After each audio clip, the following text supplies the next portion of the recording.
Our parents are aging. What are we going to do about this? If you're like me and you are in your 40s or 50s, our parents are getting up there, right? They're getting into their 70s and 80s. And, what to do? It is a big problem because now we become the parents of our parents. And it's not easy on many, many levels. So let's get into it. So my parents, probably like yours, my parents they're 80 years old now, and they're not, they don't have any acute problems, but, they don't take care of themselves. And I think most American grandparents or most American parents, when they're in their 70s and 80s, I mean, the average American lives till 79.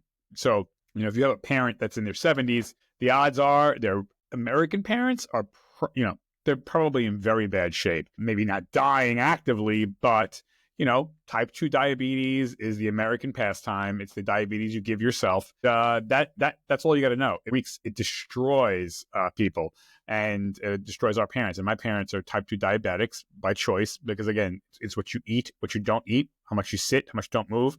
And I'm not saying that they deserve to be hurt or tortured, but, my point is 70s or 80s in America is a lot worse than 70s or 80s in Greece or Japan, where people are healthier and not on as many meds. They don't have type 2 diabetes as much, very rare, if any. So it depends on where in the world. So what can we do to help our parents now? Because even if our parents are, again, that age, they're probably not in great shape. And if they are in great shape, lucky you, then, don't have to watch this. But so a couple of things that I'm learning as I become the parent of my parents, we have to understand that our parents, like, they're adults and they're going to do what they want. And, hey, they want to do whatever, smoke, drink, eat junk food, drink soda, not do exercise. Like, that's it. Like, I stopped talking to my parents about it. I'm like, you know what? You do you. You got diabetes. You want to have cookies and soda and muffins and more muffins and muffins and more blueberry muffins and more blueberry muffins and more muffins and cake and cookies and cake.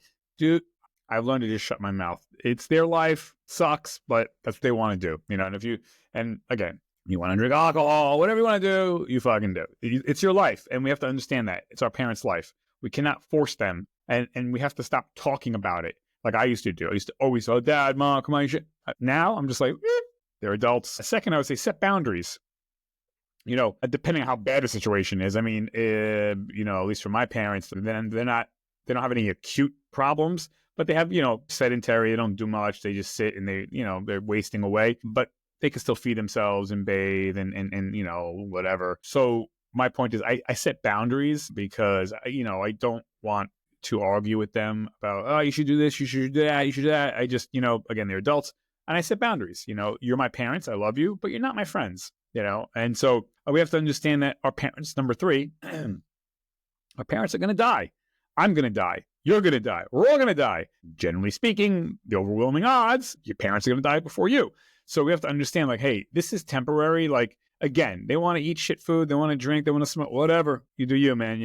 Like go out, have some fun, so yeah. And at some point, though, number 4, you and I are going to have to take the reins, right? We're going to have to step up now and not have the boundaries and be like, okay, now I'm the captain. I'm the boss. You're going to do what I say.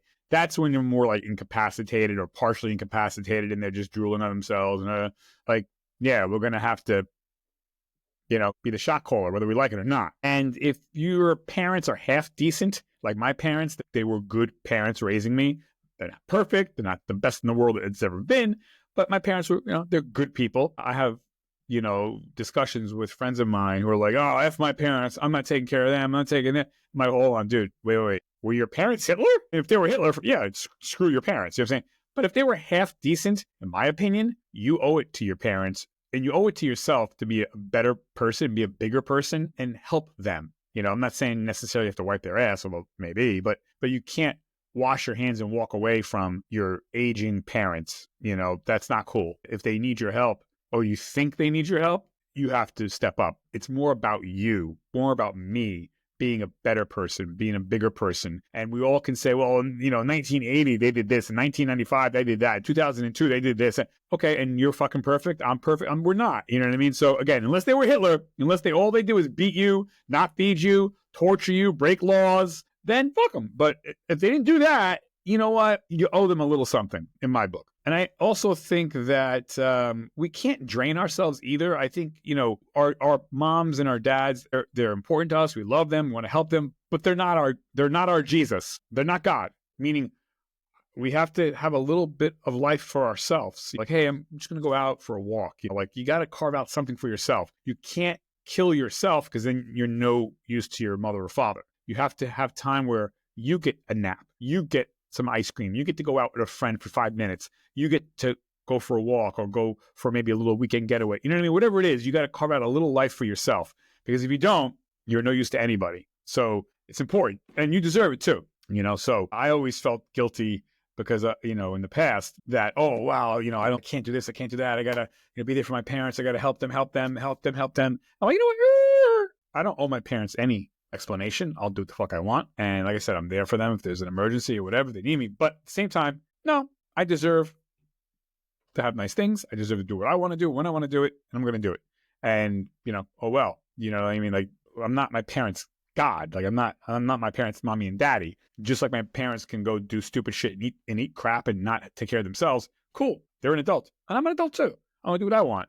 And I get a chance to have some agency and control over my life. And I don't have to always, what about mom and dad? What about like I said, unless they're dying right now, no.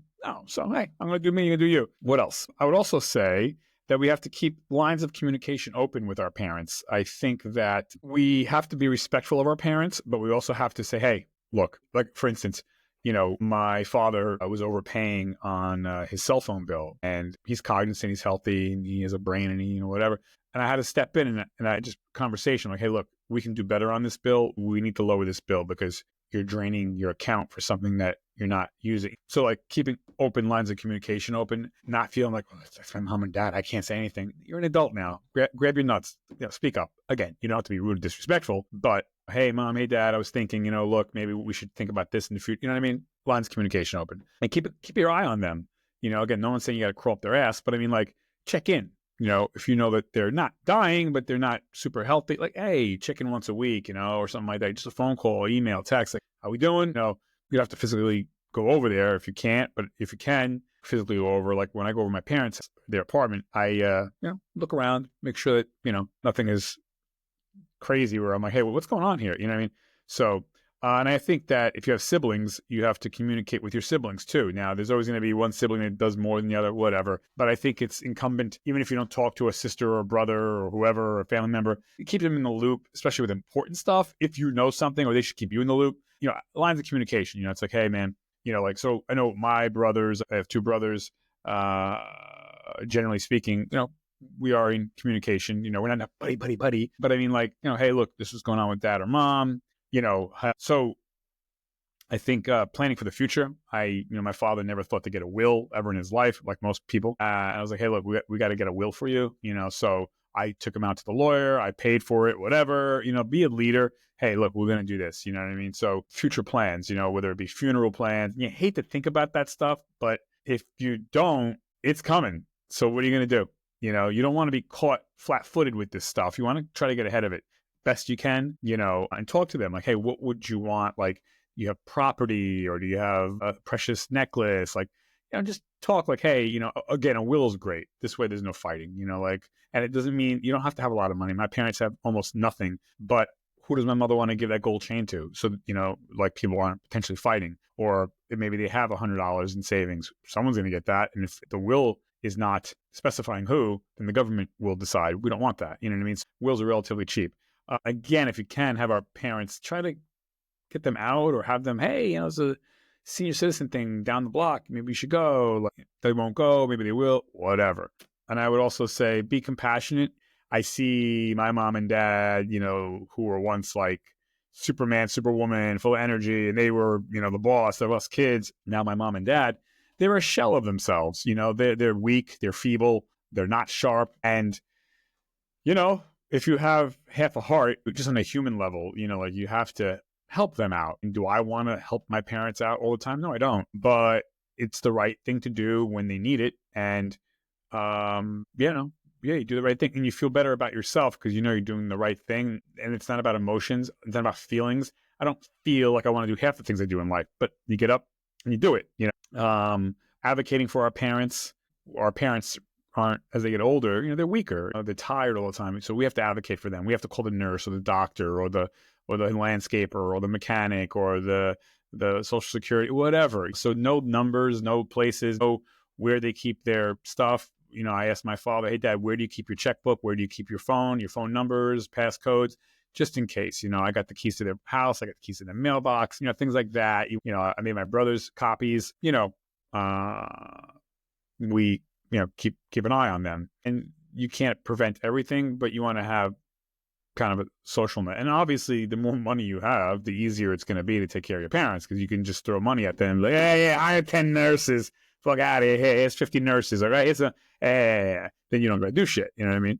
But like most of us, you kind of have to get in there and help out a little bit. And anyway, so if you have any tips, any questions, write it down in the comment section below. Okay. DJ Anthony, I'm out of here, everybody. And we're going to be up next after them. All right. I'm out of here. 5, 4, 3, 2, 1. Bye.